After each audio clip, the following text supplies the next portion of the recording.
Hello friends, welcome back. आप सभी का पुनः हमारे इस प्लेटफॉर्म पर स्वागत है। इससे पहले की जो वीडियो थी उसमें हमने विधायी प्रक्रिया से संबंधित नोट्स देखे थे और पीवाईक्यू किए थे, जो हमने 40 तक किए थे। आज हम 41 से स्टार्ट करते हैं। आप सभी शेयर कर दीजिए अपने दोस्तों को और लाइक कर दीजिए। चलिए तो हम शुरुआत करते हैं।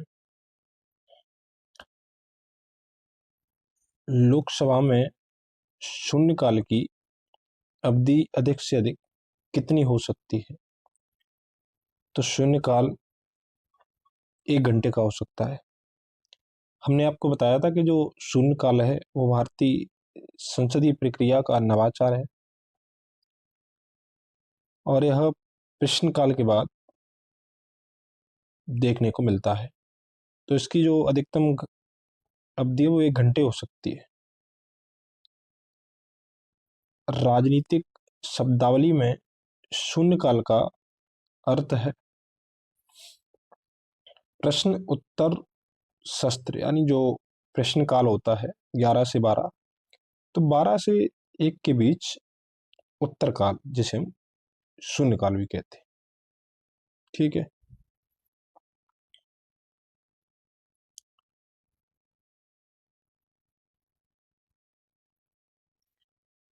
लोकसभा में किसी विधेयक पर आम बहस निम्नलिखित में से किस स्तर पर होती है? जब सदन में विधेयक प्रस्तुत किया जाता है तो प्रथम वाचन का अभिप्राय होता है या तो विधेयक के बारे में सूचना दे देना या गैजेट में प्रकाशित करना ही प्रथम वाचन होता है। द्वितीय वाचन में इस विधेयक में विस्तार से चर्चा या विचार विमर्श होता है, तो इसका आंसर द्वितीय वाचन। और तृतीय वाचन में मतदान होता है और विधेयक या तो पारित कर दिया जाता है या फिर उसे कैंसिल कर दिया जाता है, तो इसका आंसर होगा द्वितीय वाचन। विधेयक को पुनः स्थापित करने का प्रक्रम उसका प्रथम वाचन होता है, यानी अगर विधेयक या तो गैजेट में पहले प्रकाशित कर दिया या फिर उस दिन अध्यक्ष को बता दिया, तो स्थापित करना ही वो प्रथम वाचन हो जाता है। द्वितीय वाचन में विधेयक पर विचार विमर्श होता है। सदन के सदस्य इसी स्तर पर आम बहस करते हैं। द्वितीय वाचन में ही सदन विधेयक को प्रवर समिति या दोनों सदनों की संयुक्त समिति को सौंप सकता है। जब विधेयक प्रस्तुत किया जाता है तो फिर सदन डिसाइड करता है कि या तो वो उस पर विचार विमर्श करना चाह रहे हैं। अगर विचार विमर्श नहीं करना चाह रहे तो फिर वो उस विधेयक को या तो प्रवर समिति का अभिप्राय होता है कि जिस सदन में विधेयक आया है, इसे हम इंग्लिश में सिलेक्ट कमेटी बोलते हैं, तो उसी सदन की समिति होती है और इसमें जो जितने भी जो मेंबर होते हैं वो उसी सदन से होते हैं। संयुक्त समिति में दोनों सदनों के सदस्य होते हैं, इसे हम जॉइंट कमेटी बोलते हैं। जैसे भी कुछ दिन पहले 130वां संविधान संशोधन विधेयक आया, तो उसमें संसद में बहुत उसके बारे में हल्ला या फिर बहस हुई थी, तो उसे अपने जॉइंट कमेटी को रेफर कर दिया है। तो वही जॉइंट कमेटी है जो दोनों सदनों की संयुक्त समिति को सौंप सकता है। द्वितीय वाचन में ही विधेयक पर खंडशः विचार भी होता है। प्रभारी सदस्य का है प्रस्ताव कि विधेयक या यथा संशोधित विधेयक पारित किया जाए, विधेयक का तृतीय वाचन होता है। यानी तृतीय वाचन में बहस के बाद मतदान होता है और पारित करने की प्रक्रिया संचालित होती है। जब संसद के दोनों सदनों की संयुक्त बैठक में कोई विधेयक निर्दिष्ट या रेफर किया जाता है तो इसे किसके द्वारा पारित किया जाता है? सबसे पहले हमें जानना होगा संयुक्त बैठक क्या है। तो अनुच्छेद 108 के तहत संयुक्त बैठक का प्रावधान किया गया है और संयुक्त बैठक राष्ट्रपति बुलाता है। इसके लिए कुछ कंडीशन है, जैसे दोनों सदनों में विधेयक को लेकर असहमति हो या दूसरे सदन ने उस पर 6 महीने तक विचार नहीं किया हो। एक और पॉइंट है इसमें, तो 3 है। तो अगर नहीं होता है तो फिर राष्ट्रपति संयुक्त बैठक का आशय दे सकते हैं।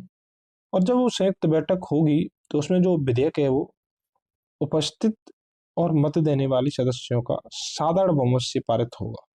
ना तो इसके लिए 3/4 की जरूरत है, ना 2/3 की जरूरत और ना ही पूर्ण बहुमत।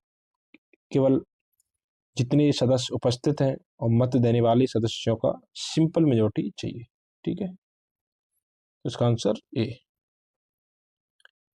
यदि दोनों सदनों की संयुक्त बैठक अनुच्छेद 108 मैंने बताई दिया आपको, में कोई विधेयक संशोधन सहित दोनों सदनों के उपस्थित और मत वाले सदस्यों की कुल संख्या के साधारण बहुमत से पारित हो जाता है तो उसे दोनों सदनों द्वारा पारित समझा जाता है।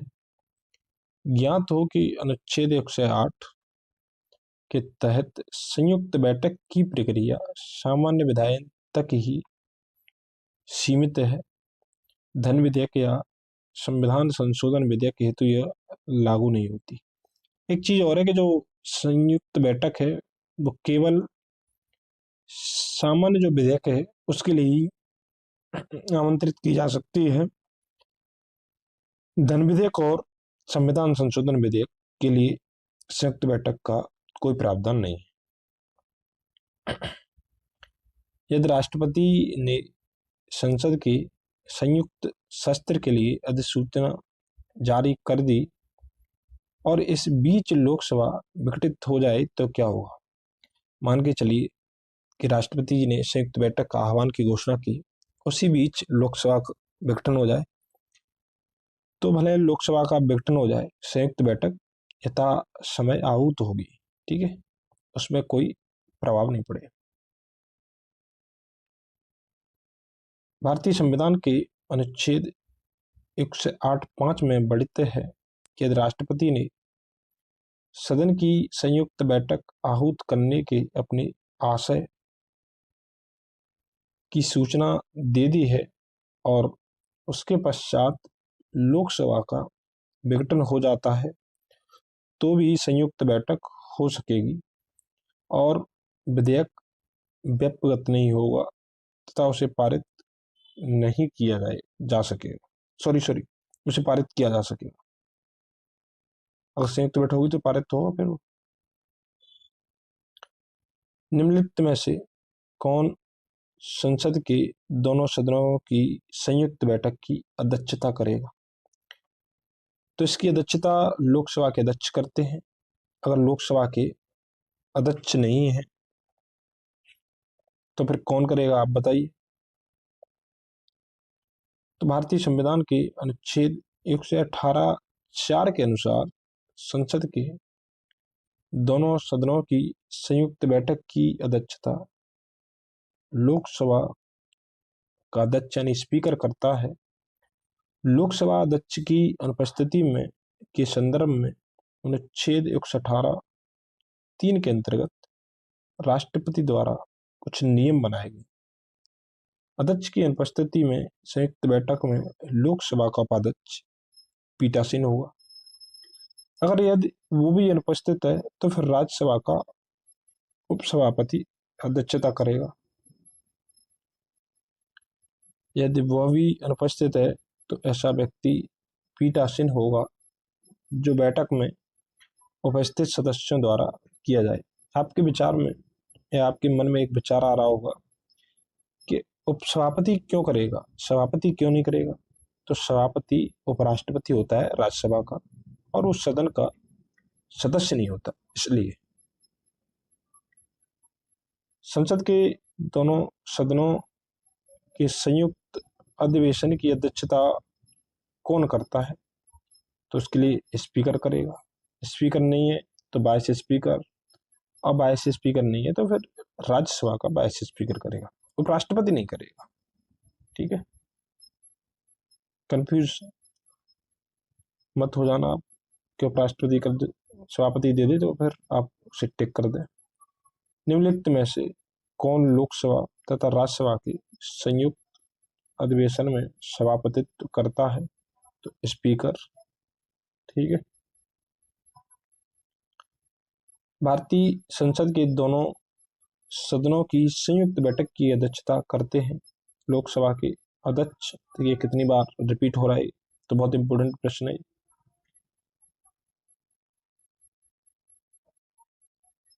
निम्नलिखित में से कौन संसद के संयुक्त सत्र की अध्यक्षता हेतु अधिकृत है? तो इनमें से कोई भी नहीं है, दोनों में से।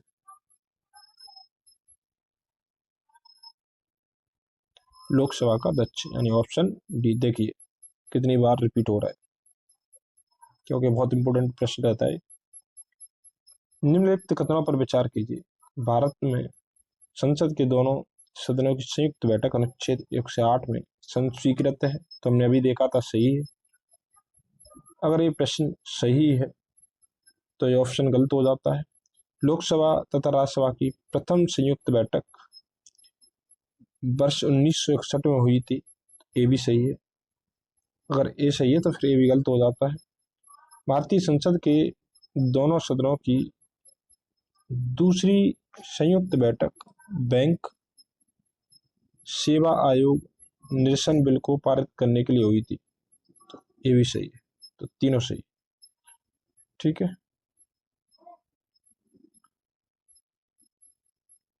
भारत में संसद के दोनों सदनों की जो संयुक्त बैठक का प्रावधान है वो अनुच्छेद हमने देखा था 108 में वर्णित है। संविधान के अनुच्छेद 108 के अनुसार दोनों सदनों का संयुक्त अधिवेशन तब आयोजित किया जाता है जब किसी साधारण, सबसे पहले आपको ये ध्यान रखना है कि जो विधि है वो साधारण होनी चाहिए। निर्माण विधेयक पर विचार करने और उसे पारित करने में दोनों सदनों में अगर मतभेद हो, लोकसभा एवं राज्यसभा की प्रथम संयुक्त बैठक दहेज निरोधक विधेयक 1959 पर 6 और 9 मई 1961 को आयोजित की गई। जो दूसरी संयुक्त बैठक थी वो बैंकिंग सेवा आयोग निरसन बिल 1977 को पारित करने के लिए 16 मई 1978 को आयोजित हुई। तीसरी संयुक्त बैठक 26 मार्च 2002 को आतंकवाद निरोधक विधेयक 2002 के संदर्भ में आयोजित की गई थी। तो सबसे पहले 1961 में, दूसरी 1978 में और तीसरी 2002 में। तो अभी तक केवल 3 ही संयुक्त बैठक आयोजित की गई। ठीक, कंफ्यूजन नहीं होना है। संविधान के निम्नलिखित अनुच्छेद के अंतर्गत संसद के दोनों सदनों के संयुक्त अधिवेशन का प्रावधान है। तो अनुच्छेद 108 अब आपको अच्छी तरीके से याद हो गया होगा। संसद के दोनों सदनों का संयुक्त अधिवेशन आयोजित होता है भारत के राष्ट्रपति के निर्वाचन के लिए नहीं, भारत के राष्ट्रपति के निर्वाचन के लिए नहीं, पहले प्रावधान थे।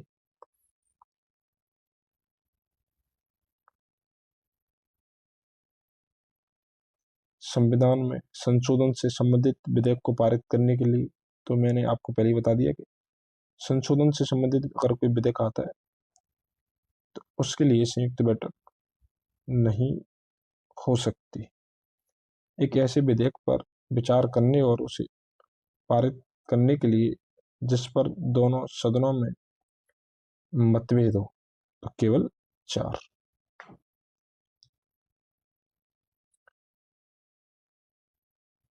भारतीय संसद के दोनों सदनों की प्रथम संयुक्त बैठक हुई थी, तो हमने देखा था कि 1961 में, दूसरी 1978 में और तीसरी 2002 में। तो पहली दहेज के लिए हुई थी, दूसरी बैंक से संबंधित हुई थी और तीसरी आतंकवाद से संबंधित। ठीक है।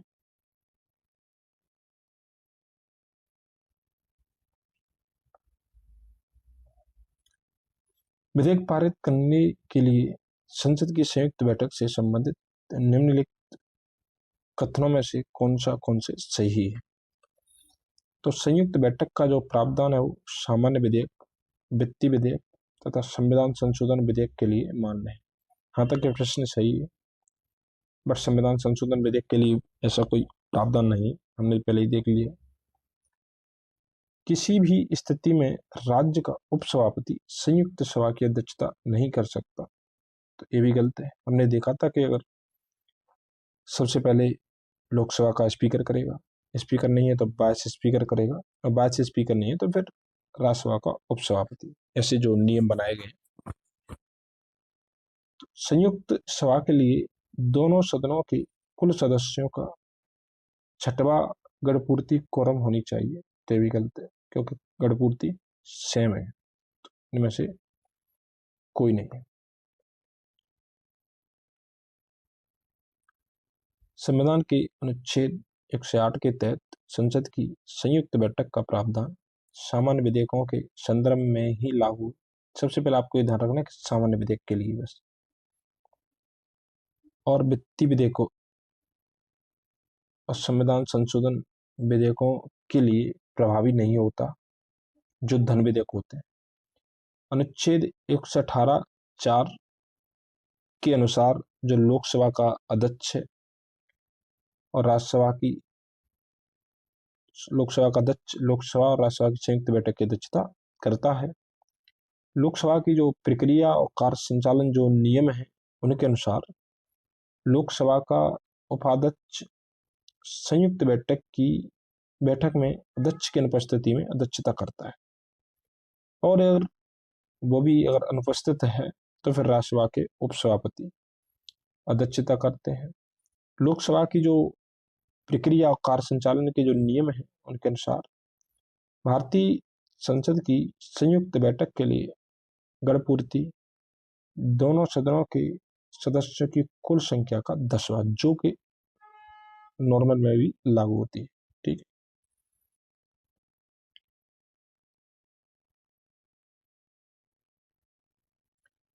लोकसभा और राज्यसभा के बीच अगर गतिरोध किस स्थिति या किन स्थितियों में संसद की संयुक्त बैठक बुलाई जा सकती है? तो अब प्रश्न है कि संयुक्त बैठक बुलाई कब जाती है? तो साधारण विधि निर्माण को पारित करने की स्थिति में सही है, धन विधेयक को पारित करने की स्थिति में ये गलत है, संविधान संशोधन विधेयक को पारित करने की स्थिति में तो ये भी गलत है, तो केवल एक सही है। निम्नलिखित में से किस पर गतिरोध दूर करने हेतु लोकसभा और राज्यसभा की जॉइंट बैठक संयुक्त बैठक? अनुच्छेद 108। तो सामान्य विधेयक, धन विधेयक नहीं है, संविधान संशोधन विधेयक भी नहीं, विनियोग विधेयक, क्योंकि विनियोग विधेयक भी एक धन विधेयक है। भारतीय संसद के दोनों सदनों की संयुक्त बैठक किस संबंध में होती है? तो साधारण विधेयक। ठीक है। कोई कानूनी विधेयक संसद में किस पटल पर रखा जा सकता है? देखिए, कोई कानूनी विधेयक कह रहा है, इसमें ना तो उन्होंने संविधान संशोधन की बात करी ना धन विधेयक की बात करी, तो दोनों में से संसद के एक पटल पर किसी भी में रखा जा सकता है सामान्य जो विधेयक होता है। कोई कानूनी विधेयक संसद के दोनों सदनों में से एक के पटल पर रखा जा सकता है, जबकि धन विधेयक अनुच्छेद जो 1 से 10 के खंड 1 के उपखंड का स्तर तक विनिर्दिष्ट किसी विषय के बंद करने वाली वित्त विधेयक का संशोधन, यानी इसमें जैसे कर से संबंधित है, संचित निधि पर भार उत्पन्न करता है, ऐसे प्रावधान दिए गए हैं केवल लोकसभा में। तो धन विधेयक केवल लोकसभा में प्रस्तुत किया जा सकता है सर्वप्रथम। राज्यसभा को इसे 14 दिन के अंदर पारित करना होगा। निम्नलिखित खतरों में से कौन सा और कौन से सही है? तो लोकसभा में लंबित कोई विधेयक उसके 17 अवसान पर व्यपगत हो जाता है। मतलब अगर उसका 17 अवसान हुआ तो व्यपगत यानी लैप्स हो जाता है, तो ये गलत है। 17 अवसान का अर्थ होता है कि जो संसद की सदन की बैठक चल रही है या लोकसभा की बैठक चल रही है वो समाप्त हो जाती है। इसका अभिप्राय नहीं है कि लोकसभा विघटित हो गई। जैसे अभी संसद का मानसून सत्र चल रहा था तो वो खत्म हो गया, तो ये सत्र अवसान है, और उसके कुछ दिन बाद राष्ट्रपति घोषणा कर देता है उसकी समाप्ति की। राज्यसभा में लंबित कोई विधेयक, यानी राज्यसभा में अगर लंबित कोई विधेयक है जिसे लोकसभा ने पारित नहीं किया है, यानी सबसे पहले वो राज्यसभा में आया था, कोई लोकसभा में पहुंचा नहीं है, लोकसभा का विघटन, विघटन का मतलब है वो कार्यकाल ही खत्म हो गया उसका, जो 5 वर्ष का कार्यकाल होता है वो, पर व्यपगत नहीं होगा, तो नहीं होगा क्योंकि अभी वो लोकसभा में नहीं पहुंचा है, अभी राज्यसभा में। और जब भी दूसरी लोकसभा का निर्वाचन होगा तो फिर वो राज्यसभा उसे प्रेषित कर सकती है। तो इस तरीके से दूसरा सही है। अनुच्छेद 107(3) के अंतर्गत संसद में लंबित विधेयक सदनों के सत्रावसान के कारण व्यपगत नहीं हुआ। ठीक है, सत्रावसान के कारण विधेयकों पर कोई फर्क नहीं पड़ता, अतः कथन एक असत्य है। अनुच्छेद 107(5) के अनुसार लोकसभा में लंबित विधेयक अथवा लोकसभा द्वारा पारित एवं राज्यसभा में लंबित विधेयक लोकसभा के विघटन पर व्यपगत हो जाएगा। अगर जैसे कोई विधेयक लोकसभा में फर्स्ट में पारित किया गया था, सॉरी अब विधेयक लंबित है, या फिर लोकसभा ने पारित कर दिया और राज्यसभा में लंबित है, दो स्थिति है। देखिए, पहला तो कि लोकसभा में अभी लंबित है और लोकसभा का विघटन हो गया तो समाप्त हो जाएगा, या फिर लोकसभा ने पारित कर दिया है और राज्यसभा में वो लंबित है और लोकसभा का विघटन होता है तो भी वो समाप्त हो जाएगा। बस एक चीज है कि अगर राज्यसभा में शुरुआत में राज्यसभा में आया है और अभी लोकसभा में नहीं आया है तो फिर वो समाप्त नहीं होगा। ठीक है, अनुच्छेद 107(4) के अंतर्गत राज्यसभा में लंबित विधेयक जिसको लोकसभा ने पारित नहीं किया है लोकसभा के विघटन पर व्यपगत नहीं हुआ, क्योंकि कभी उसकी लोकसभा से कुछ मुलाकात ही नहीं हुई, तो फिर कैसे समाप्त हो जाएगा। संविधान के किस प्रावधान में कहा गया है कि विधि के प्राधिकार के बिना न तो कोई कर लगाया जा सकता है न ही एकत्रित किया जा सकता है? तो अनुच्छेद 265। ठीक है, अनुच्छेद 266 संचित निधि की बात करता है। अनुच्छेद जो 368 है वो संविधान संशोधन की बात करता है, और अनुच्छेद जो 300 है वो वित्तों से संबंधित है, भाग 12 में इसका प्रावधान किया गया है। एक चीज और, इसी से संबंधित अनुच्छेद जो 300A है उसमें हमने संपत्ति के अधिकार को मौलिक अधिकार से हटाकर कानूनी अधिकार बना दिया है। संविधान के अनुच्छेद 265 में कहा गया है कि कोई कर विधि के प्राधिकार से ही अधिरोपित या संग्रहित किया जा सके जाएगा, अन्यथा नहीं। यानी अगर कोई टैक्स लगाना है तो उसके लिए प्रॉपर एक वे होगा, यानी विधि होगी, उसके माध्यम से उसे पारित कराना होगा सदन में, तब सरकार टैक्स आरोपित कर सकती है। अनुच्छेद 266 भारत और राज्यों की संचित निधि और लोक लेखा निधि। तो एक तो लोक लेखा निधि और संचित निधि। यहीं पे एक पॉइंट और बता देता हूं मैं आपको कि अनुच्छेद 267 में तीसरी निधि की बात करी गई है, वो है आकस्मिक निधि। तो भारत में हमें 3 निधि देखने को मिलती है, संचित निधि, लोक लेखा निधि। इनका प्रावधान अनुच्छेद 266 में, 267 में आकस्मिक निधि। ठीक है, अनुच्छेद 300 संघ और राज्यों के नाम से वाद और कार्यवाही तथा अनुच्छेद 368 संविधान संशोधन की प्रक्रिया से संबंधित है। भारत की संचित निधि से धन निर्गत पर किसका नियंत्रण है? तो प्रयुक्त में से किसी का नहीं, क्योंकि यहाँ पे किसी को नहीं दिया है, और इसका आंसर होगा संसद। ठीक है, पार्लियामेंट का नियंत्रण होता है।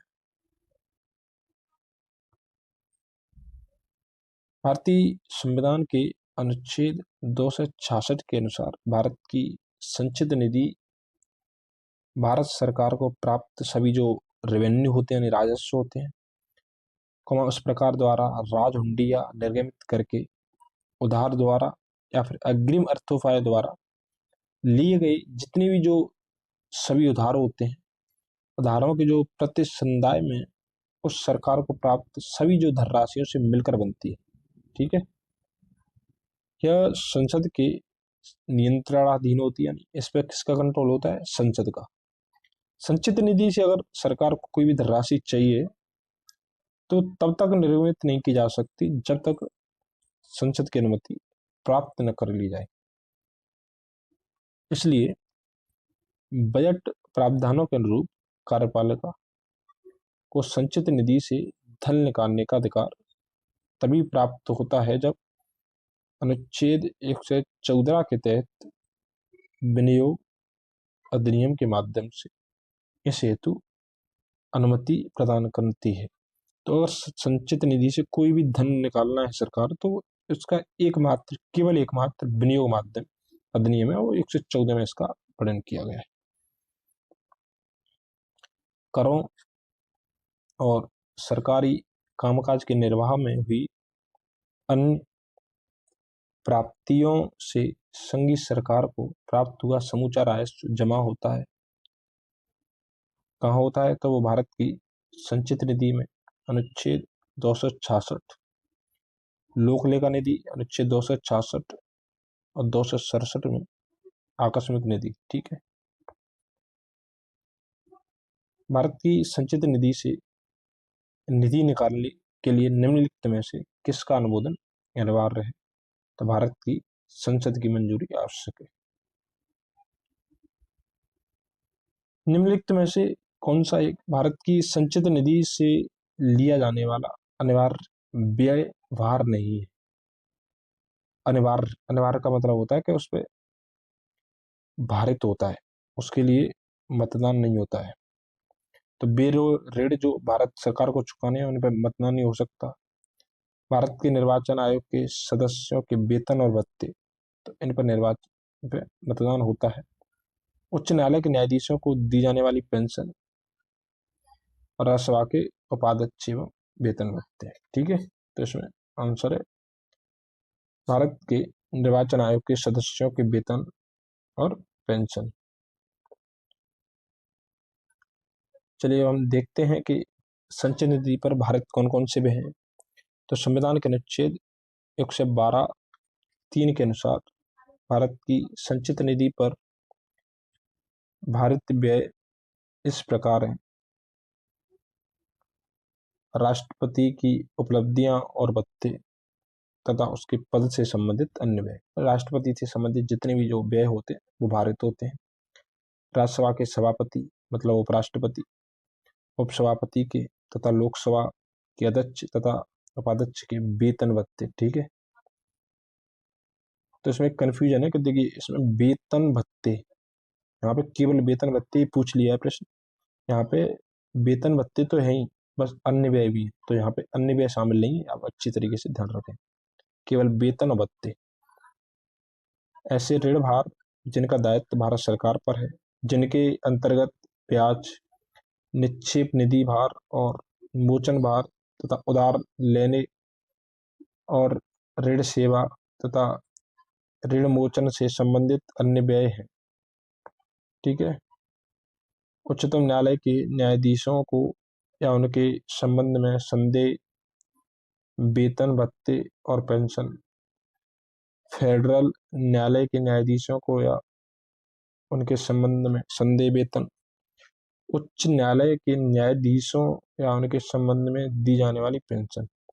तो उच्च न्यायालय के जो न्यायाधीश हैं उनका वेतन राज्य की संचित निधि से दिया जाता है, बट उनकी पेंशन भारत की संचित निधि से दी जाती है, जो भारत के राज्य क्षेत्र के अंतर्गत किसी क्षेत्र के संबंध में अधिकारिता का प्रयोग करता है या जो भारत डोमिनियन के राज्यपाल वाले प्रांत के अंतर्गत किसी क्षेत्र के संबंध में इस संविधान के प्रारंभ से पहले किसी भी समय अधिकारिता का प्रयोग करता था। भारत के जो नियंत्रक महालय का परीक्षक को या उनके संबंध में वेतन, भत्ते और पेंशन तीनों चीज किसी न्यायालय या मध्यस्थम अधिकरण के निर्णय, डिक्री या पंचाट की तुष्टि हेतु अपेक्षित जो राशियां लगती हैं और कोई अन्य व्यय जो संविधान द्वारा या संसद की विधि द्वारा इस प्रकार भारत घोषित किया जाए। अनुच्छेद 322 के तहत संघ लोक सेवा आयोग के अध्यक्ष सदस्यों के संदेह, वेतन, भत्ते और पेंशन जो घोषित किया है। भारत के राष्ट्रपति राज्यसभा के सभापति के रूप में वेतन भत्ते प्राप्त करते हैं। तो जो राष्ट्रपति है उन्हें जो भी मिलता है वो राज्यसभा के सभापति के रूप में मिलता है। निम्नलिखित में से कौन सा एक व्यय भारत की संचित निधि पर भारत नहीं है? तो हमने देखा था कि राष्ट्रपति के जो वेतन भत्ते हैं वो भारत हैं।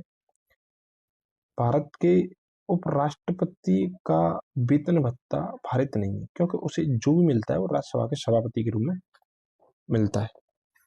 भारत के उच्चतम न्यायालय के न्यायाधीशों के वेतन तथा भत्ते सही है, और लोकसभा अध्यक्ष का वेतन भत्ता ये भी सही है। निम्नलिखित में से कौन सा एक व्यय भारत की संचित निधि पर भारत नहीं है? तो भारत के मुख्य न्यायाधीश के वेतन भत्ते ये सही है, हमने अभी देखा था कि भारत है। भारत के नियंत्रक महालय का परीक्षक के वेतन भत्ते ये भी भारत है। भारत के प्रधानमंत्री के वेतन भत्ते भारत नहीं, ऐसा कोई भी पॉइंट हमने नहीं पढ़ा था। संघ लोक सेवा आयोग के अध्यक्ष के वेतन भत्ते तो ये भी सही है, भारत है।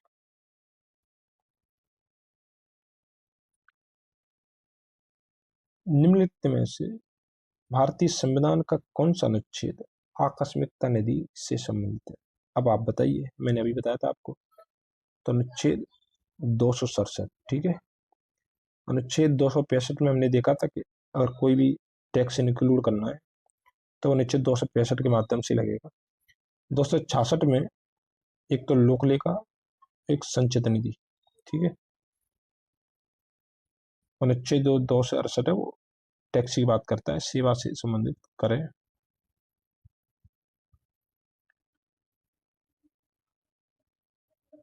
भारतीय संविधान का अनुच्छेद 267(1) आकस्मिकता निधि की स्थापना का प्रावधान करता है, और यह जो आकस्मिकता निधि है वो राष्ट्रपति के नियंत्रणाधीन होती है। इसका गठन किसी अत्यावश्यक, नाम से स्पष्ट है, आकस्मिक प्रकृति के व्ययों हेतु किया गया है। ऐसे आकस्मिक व्यय का अनुच्छेद 115 या अनुच्छेद 116 के अधीन अनुदानों के रूप में संसदीय विधि द्वारा प्राधिकृत किए जाने के लंबित रहने तक इस निधि में से ऐसे व्यय की पूर्ति के लिए अग्रिम धन देने हेतु यह निधि राष्ट्रपति के व्ययनाधीन होती है। आकस्मिकता निधि को राष्ट्रपति कैसे व्यय कर सकते हैं? तो संसदीय स्वीकृति की जरूरत नहीं होती उससे पहले, ठीक है।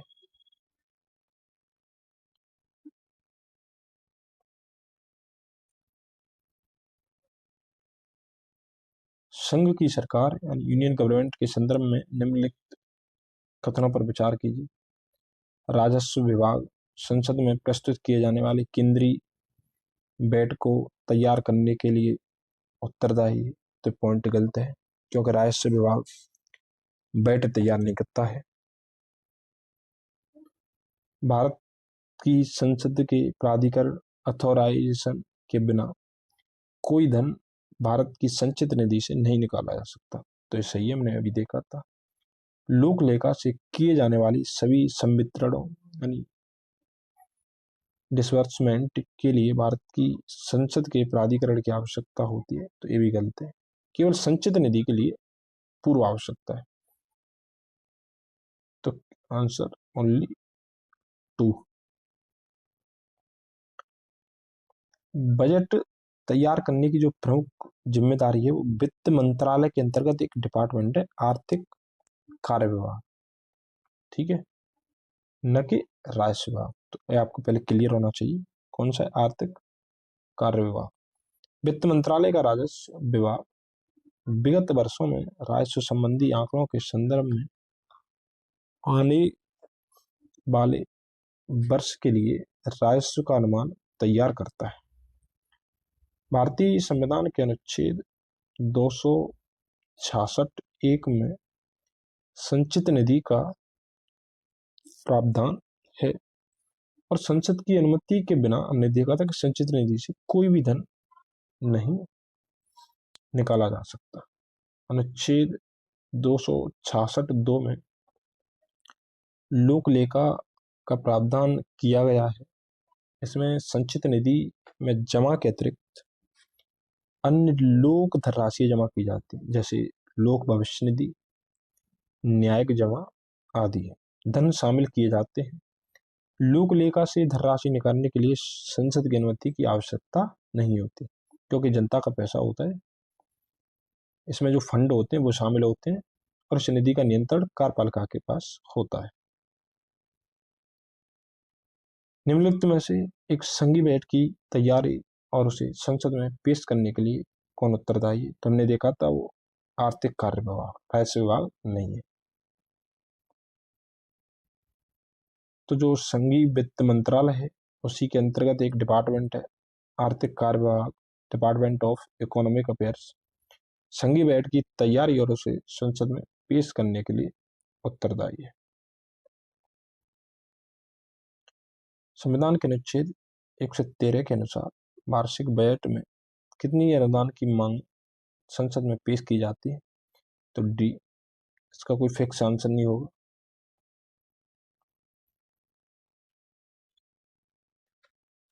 तो पहले हम ये देख लेते हैं कि अनुदान की मांग है क्या। तो भारत के संविधान के अनुच्छेद 113 के अनुसार भारत की संचित निधि पर भारत जो व्यय है उनके अतिरिक्त होने वाली व्यय की डिमांड के लिए लोकसभा की स्वीकृति के लिए प्रस्तुत किया जाता है। इन्हें अनुदान की मांग, डिमांड ऑफ ग्रांट कहा जाता है। सामान्यतः प्रत्येक मंत्रालय या विभाग के संदर्भ में एक अनुदान की मांग प्रस्तुत की जाती है, यानी जो एक डिपार्टमेंट है, एक मंत्रालय है, वो एक अनुदान की मांग प्रस्तुत करता है। हालांकि व्यय की प्रकृति के अनुरूप एक मंत्रालय या विभाग के लिए एक से अधिक मांगें प्रस्तुत की जा सकती हैं, यानी एक जो मंत्रालय है वो एक से अधिक मांग भी रख सकता है। साथ ही गैर विधायिका वाले संघ राज्य क्षेत्रों में से प्रत्येक के लिए पृथक मांग प्रस्तुत की जाती है। अतः वार्षिक बजट में अनुदान की मांगों की कुल संख्या निर्धारित नहीं है और ना हो सकती, क्योंकि वो अलग अलग बजट में अलग अलग होती है। उदाहरण के लिए देख लें कि 2022 और 23 में टोटल 102 अनुदान की डिमांड थी, ठीक है, और 21 में 101 थी, तो चेंज होती रहती है। संविधान के किस अनुच्छेद के अंतर्गत धन विधेयक को परिभाषित किया गया? देखिए, दो प्रश्न है, एक तो धन विधेयक की परिभाषा और एक है प्रक्रिया।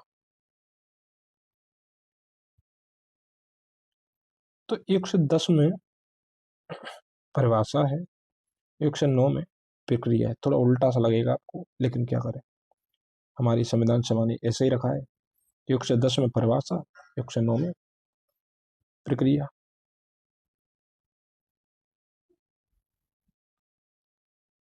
तो 109 में धन विधेयक के संबंध में विशेष प्रक्रिया है, 110 में धन विधेयक की परिभाषा, 111 में विधेयकों पर अनुमति, ठीक है। धन विधेयक भारत के संविधान के किस अनुच्छेद में परिभाषित है? तो अनुच्छेद 110। एक विधेयक को वित्त विधेयक माना जाता है अनुच्छेद 110 के अनुसार यदि इसमें संबंधित प्रावधान है तो उपरोक्त सभी, यानी भारत सरकार के उधार लेने का अगर नियमन है, भारत के समेकित निधि की निगरानी है, किसी राज्य के खातों या लेखों की परीक्षा है, तो ये सब जो मामले वो अनुच्छेद 110 के अंतर्गत आते हैं। चलिए हम डिटेल में देखते हैं कि अनुच्छेद 110 में क्या क्या है।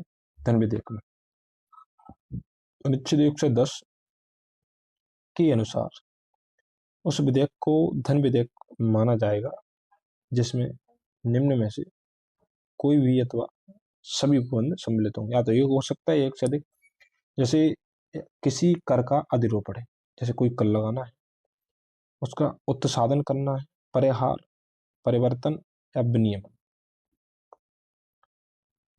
भारत सरकार द्वारा धन उधार लेने का या कोई प्रत्याभूति देने का विनियमन अर्थात अथवा फिर भारत सरकार द्वारा अपने ऊपर ली गई या ली जाने वाली किन्हीं वित्तीय बाध्यताओं से संबंधित विधि का संशोधन। कोई भी जो गारंटी है, जैसे सरकार ने कोई भी गारंटी ली है कि वो उसे चुकाएगी, तो संबंधित प्रावधान। भारत की संचित निधि और आकस्मिकता निधि की अभिरक्षा, ऐसी किसी निधि में जमा करना या उससे में से धन निकालना। भारत की संचित निधि में से धन का विनियोग, किसी व्यय को भारत की संचित निधि पर भारतीय व्यय घोषित करना, ऐसे किसी व्यय की रकम को बढ़ाना, या तो उस पर व्यय घोषित करना या फिर जो रकम है उसे धन है उसे बढ़ाना। भारत की संचित निधि या फिर भारत के लोक लेखा से धन प्राप्त करना और ऐसे धन की अवरक्षा या उनका निर्गमन अथवा संघ या राज्य की लेखाओं की परीक्षा। थोड़ी टफ लैंग्वेज होती है पर क्या करना पड़ना। उपखंड क से च में निर्दिष्ट किसी विषय का आनुषंगिक कोई विषय। प्रश्न में हिंदी अनुवाद में वित्त विधेयक दिया गया है, जबकि अंग्रेजी वर्जन में मनी बिल का दिया गया, जिसका अर्थ होता है धन विधेयक होता है। अंग्रेजी वर्जन के आधार पर हमने इस प्रश्न की व्याख्या की है।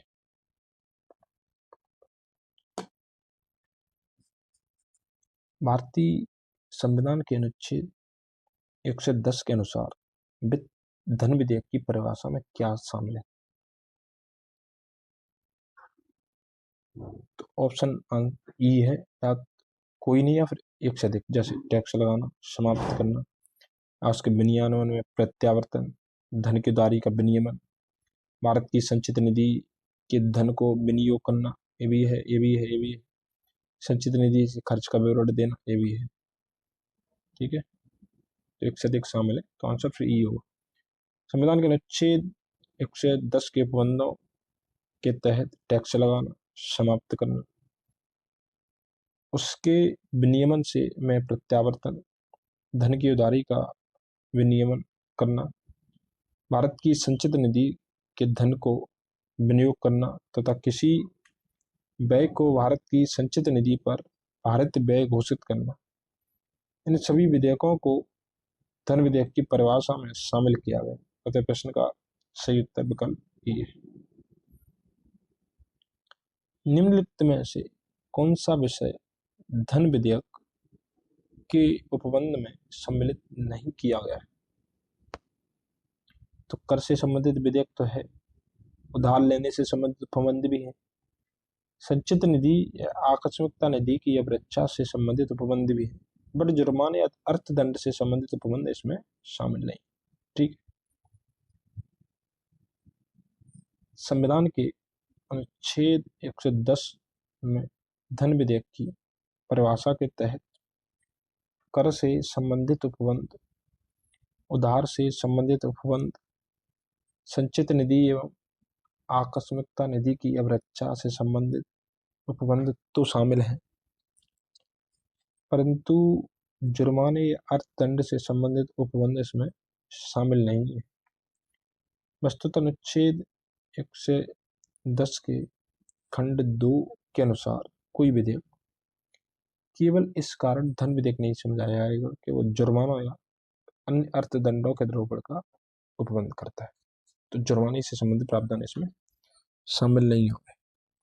अब देखिए जो कितना बड़ा प्रश्न पूछ लिया है सिंपल, बट इसमें बहुत टाइम लगता है क्योंकि हर एक को पढ़ना होता है। और ऐसे जो प्रश्न है वो छत्तीसगढ़ में ज्यादा पूछे जाते हैं। निम्नलिखित में से क्या सही क्या नहीं है? तो प्रत्येक जो धन विधेयक है वो एक वित्त विधेयक होता है, सही। हर वित्त विधेयक धन विधेयक नहीं हो सकता, बट जो धन विधेयक है वो वित्त विधेयक जरूर होगा। प्रत्येक वित्त विधेयक एक धन विधेयक नहीं होता है, ये भी सही है। वित्त विधेयक केवल लोकसभा में प्रस्तावित किया जा सकता है। अब यही बात नहीं कर रहा क्योंकि वित्त विधेयक दो तरीके के होते हैं। वित्त विधेयक पर राष्ट्रपति के पूर्व हस्ताक्षर होते हैं, तो ये कंफ्यूजन है, हम देखेंगे बाद में से। राज्यसभा वित्त विधेयक को 14 दिन तक रोक सकती है, ये भी कंफ्यूजन वाला पॉइंट है। राष्ट्रपति वित्त विधेयक पर हस्ताक्षर करने से इनकार नहीं कर सकते, तो ये तो गलती है। राज्यसभा वित्त विधेयक को संशोधित कर सकती है, अगर ये कौन सा है ये भी देखना होगा हमें। गतिरोध की स्थिति में वित्त विधेयक पर संयुक्त अधिवेशन बुलाया जाता है। तो चलिए पहले आंसर देखते हैं। आंसर में केवल बी है। अब बी का मतलब है कि एक तो देखिए पांचवा गलत है, मैंने आपको पहले बता दिया। एक छठवा भी गलत है। 14 दिन तक रोक कर रख सकती है, तो सही कौन से? अब हम ये देखते हैं।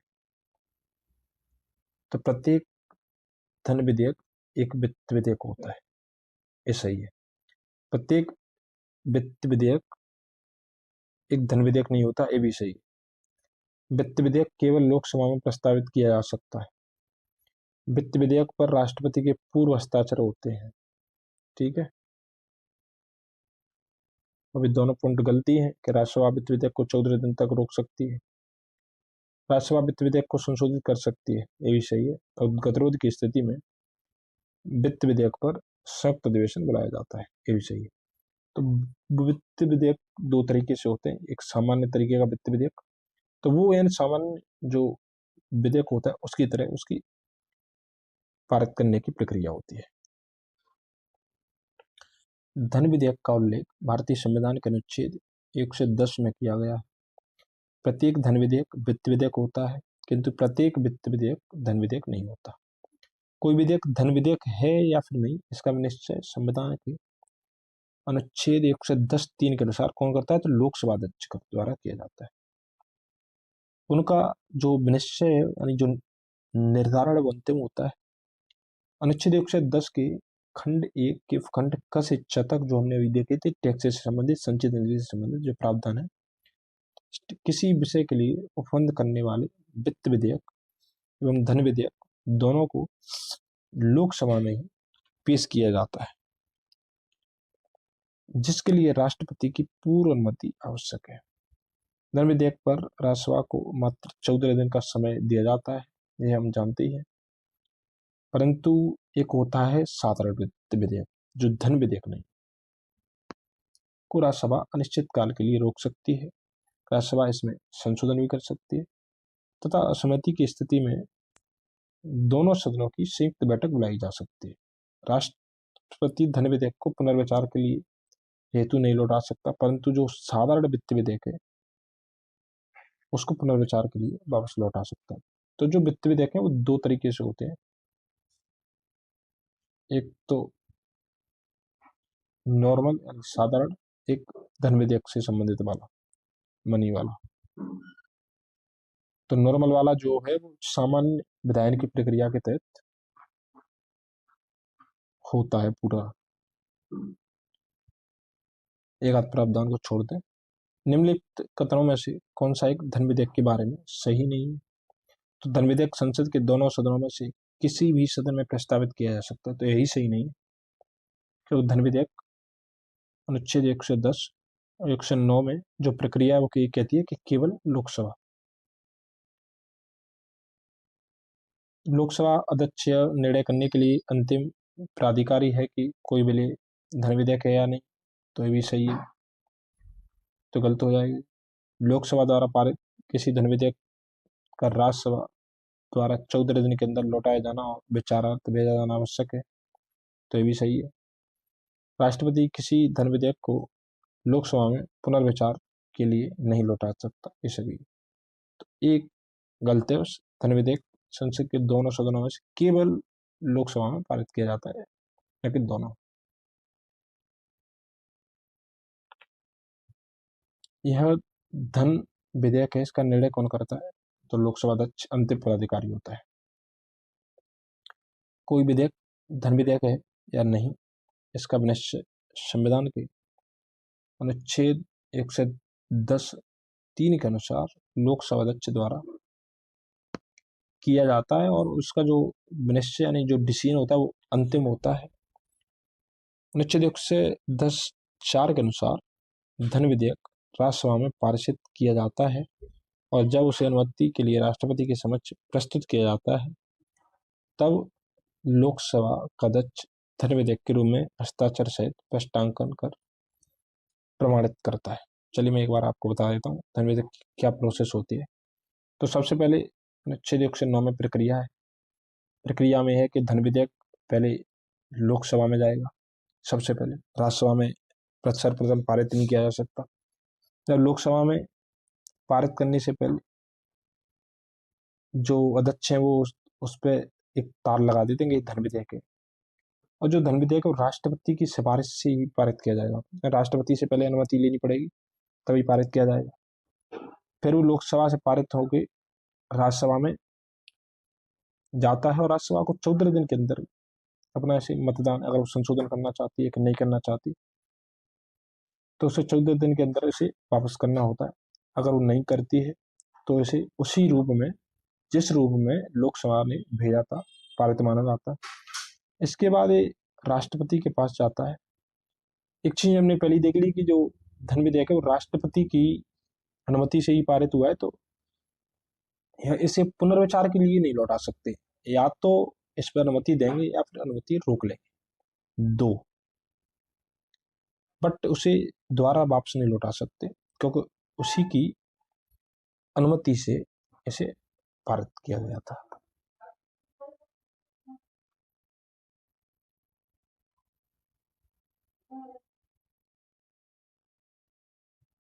धन विधेयक को कौन प्रमाणित करता है, तो स्पीकर।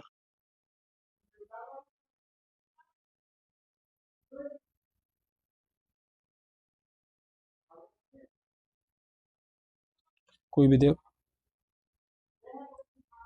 धन विधेयक है या नहीं, इसका निर्णय कौन करता है, लोकसभा अध्यक्ष।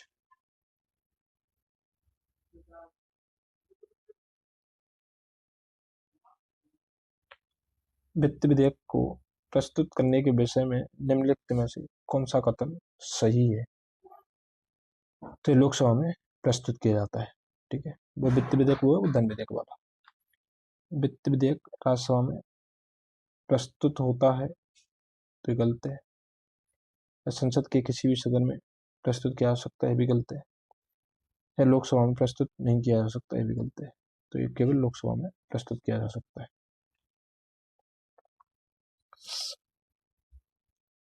आयोग की प्रश्न पत्र में हिंदी संस्करण में वित्त विधेयक लिखा गया है, जबकि अंग्रेजी संस्करण में मनी बिल लिखा गया है। अतः इस प्रश्न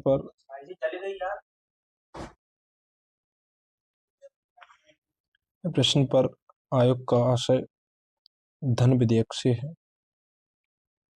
न कि वित्त विधेयक से। ठीक है, संविधान के अनुच्छेद 109 में धन विधेयकों के संबंध में विशेष प्रक्रिया को अपनाया गया है।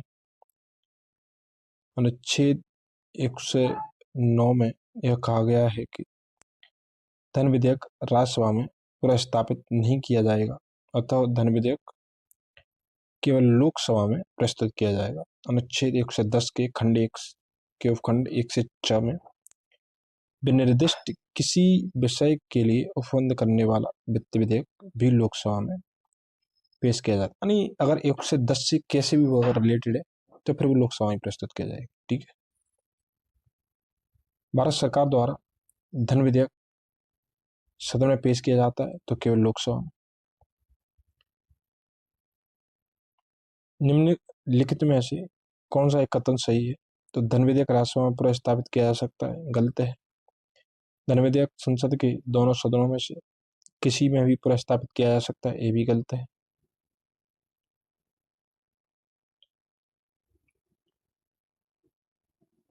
धन विधेयक लोकसभा में प्रस्तावित नहीं किया जा सकता, तो ये भी गलत है।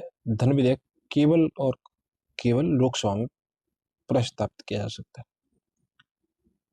संविधान के अनुच्छेद 109(1) के अनुसार धन विधेयक राज्यसभा में प्रस्तावित नहीं किया जा सकता। जब आप अनुच्छेद 109 को देखेंगे तो उसमें क्लियरली लिखा है कि धन विधेयक लोकसभा में ही प्रस्तावित या प्रस्तुत किया जाता है।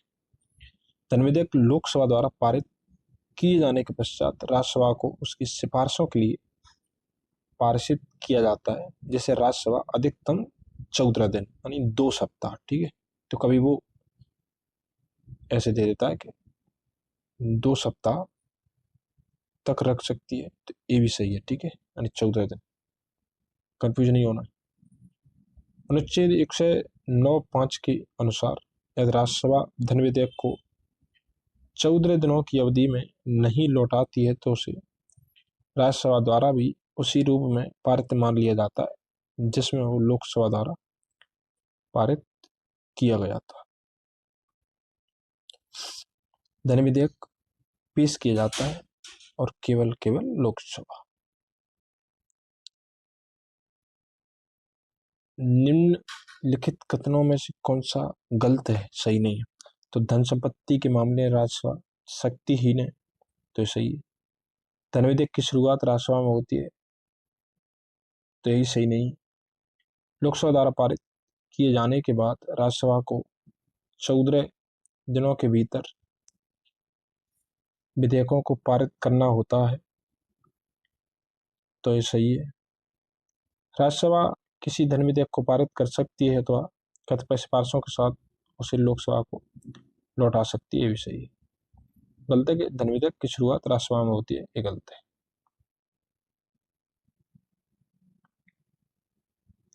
निम्नलिखित में से कौन सा कथन सही है?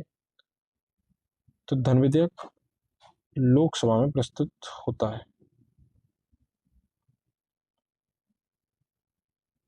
धन विधेयक कहाँ प्रस्तुत किया जाता है? तो लोकसभा में।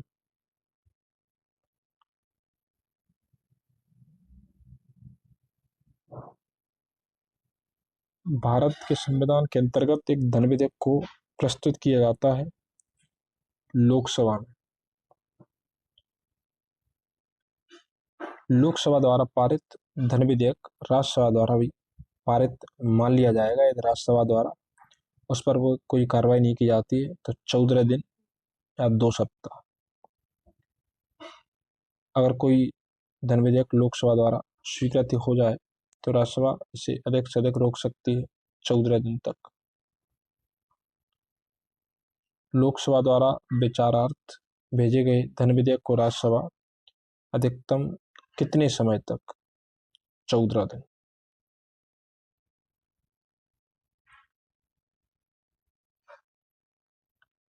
राज्यसभा में धन विधेयक प्राप्त होने के कितने दिनों के अंदर इसे लोकसभा को वापस किया जाना चाहिए? 14 दिनों के अंदर।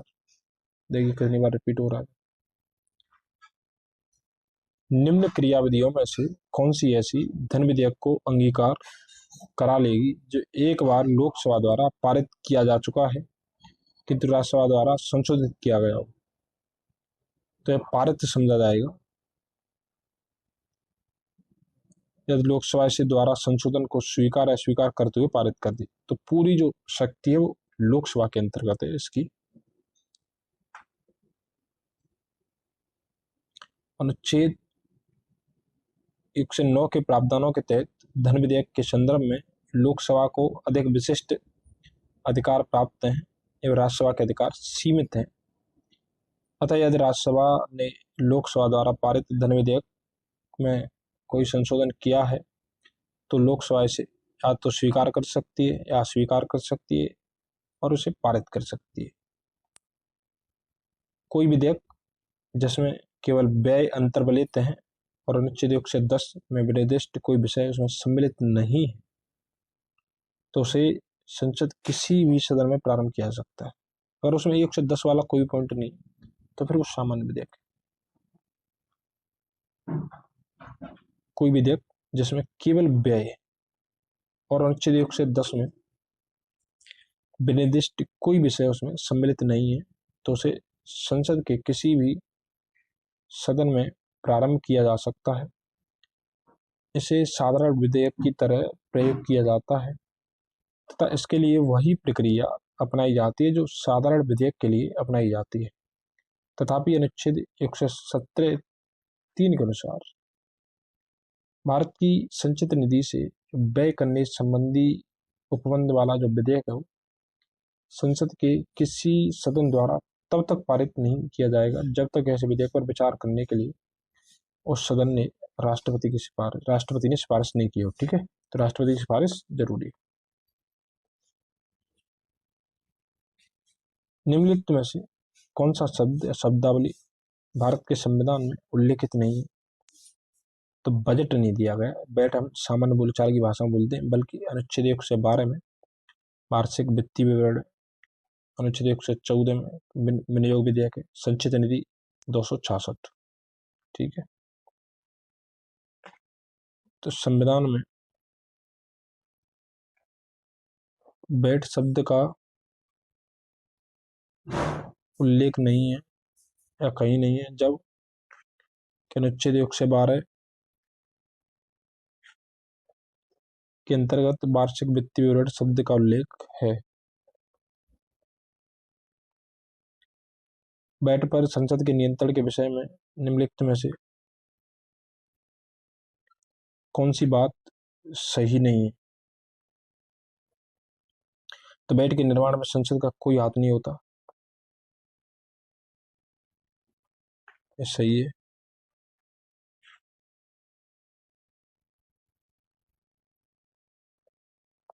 संसद को समेकित निधि पर प्रभारित व्यय को बढ़ाने की शक्ति प्राप्त है। ये गलत है, बढ़ा नहीं सकती, वो कम कर सकती है। संसद को राष्ट्रपति की सिफारिश के बिना कोई कर आरोपित करने की शक्ति प्राप्त नहीं है। संसद को राष्ट्रपति की सिफारिश के बिना किसी कर में वृद्धि करने की शक्ति प्राप्त नहीं है, तो सही है, वृद्धि नहीं कर सकती। संसद को राष्ट्रपति की सिफारिश के बिना कोई कर आरोपित करने की शक्ति प्राप्त नहीं, ये भी सही है। तो जो संसद है वो बढ़ा नहीं सकती। ठीक है, समेकित निधि या संचित निधि पर प्रभारित व्यय अनुच्छेद 113(3) संसद में मतदान के लिए प्रस्तुत नहीं किए जा सकते, केवल उन पर चर्चा की जा सकती है। अतः प्रभावित व्यय में कोई परिवर्तन करने का अधिकार संसद को नहीं है।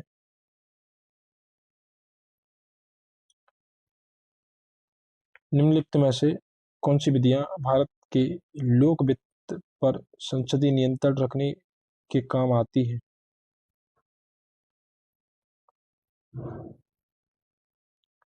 तो संसद के सम्मुख वार्षिक वित्तीय विवरण का प्रस्तुत किया जाना, इससे भी नियंत्रण बना रहता है। विनियोजन विधेयक के पारित होने के बाद ही भारत की संचित निधि से मुद्रा निकाल पाना,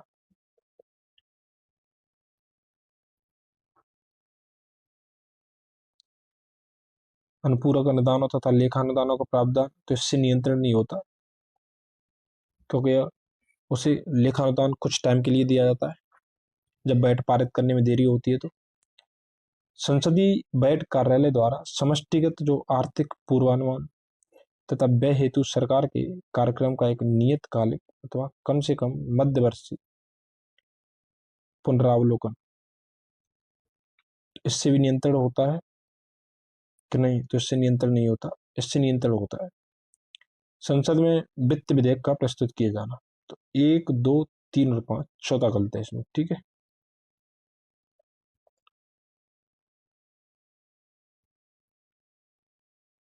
भारत के लोक वित्त पर संसद के नियंत्रण के लिए संसद के समक्ष वार्षिक वित्तीय विवरण प्रस्तुत किया जाता है। भारत की संचित निधि से मुद्रा निकालने के लिए विनियोजन विधेयक पारित कराना पड़ता है। अनुपूरक अनुदान और लेखानुदान तथा संसद में वित्त विधेयक प्रस्तुत करके भी लोक वित्त पर संसदीय नियंत्रण स्थापित किया जाता है। तो ये जो बजट है वो पूरा संसद पर नियंत्रण करने की प्रक्रिया है। संसदीय बजट कार्यालय द्वारा समष्टिगत आर्थिक पूर्वानुमान तथा व्यय हेतु सरकार के कार्यक्रम का एक नियतकालिक अथवा कम से कम मध्यवर्षीय पुनरावलोकन के लिए जाने का प्रावधान विश्व के कई देशों तथा ऑस्ट्रेलिया, कनाडा में भी है, परंतु भारत में नहीं। ठीक है, और ये लास्ट और 100वां प्रश्न आज की वीडियो का, यदि वार्षिक संघीय बजट लोकसभा द्वारा पारित नहीं होता है तो प्रधानमंत्री अपनी मंत्री पत्र का परिषद का त्याग पत्र पेश कर देगा।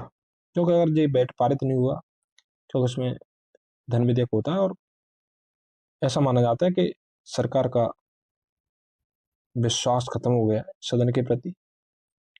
तो वार्षिक संघीय बजट के लोकसभा द्वारा पारित न होने का तात्पर्य लोकसभा में सरकार के अल्पमत में आ जाने से है। ऐसी स्थिति में प्रधानमंत्री अपनी मंत्रिपरिषद का त्यागपत्र प्रस्तुत करेगा। ठीक है, तो अविश्वास वाली स्थिति हो जाती है और हमारे यहाँ पर प्रावधान है कि जब तक सरकार को सदन में विश्वास है तभी तक बनी रहती है। तो बजट का पारित न होना अविश्वास की स्थिति को दर्शाता है और प्रधानमंत्री को त्यागपत्र देना होता है। ठीक है, तो आज के लिए यहीं तक रखते हैं। इसमें और भी प्रश्न है, फिर वीडियो ये बड़ी हो जाएगी। तो अगर आपको ये क्लास अच्छी लगती है दोस्तों तो आप इसे दोस्तों में भी शेयर करें जिससे उन्हें भी इसका फ़ायदा मिल सके। और अगर आपको इसमें कोई कमी दिखती है तो आप कमेंट करके बताएं, बीच में कमेंट करते रहें। इससे क्या होगा कि मैं भी इसमें सुधार करूँगा और आपके लिए मैं बहुत जल्दी डिजिटल बोर्ड के माध्यम से सामने आने वाला हूँ। प्रयास कर रहा हूँ जैसे जल्दी से जल्दी इसका प्रावधान हो जाए। थोड़ा इसमें समय लग रहा है। तो चलिए आज के लिए धन्यवाद दोस्तों।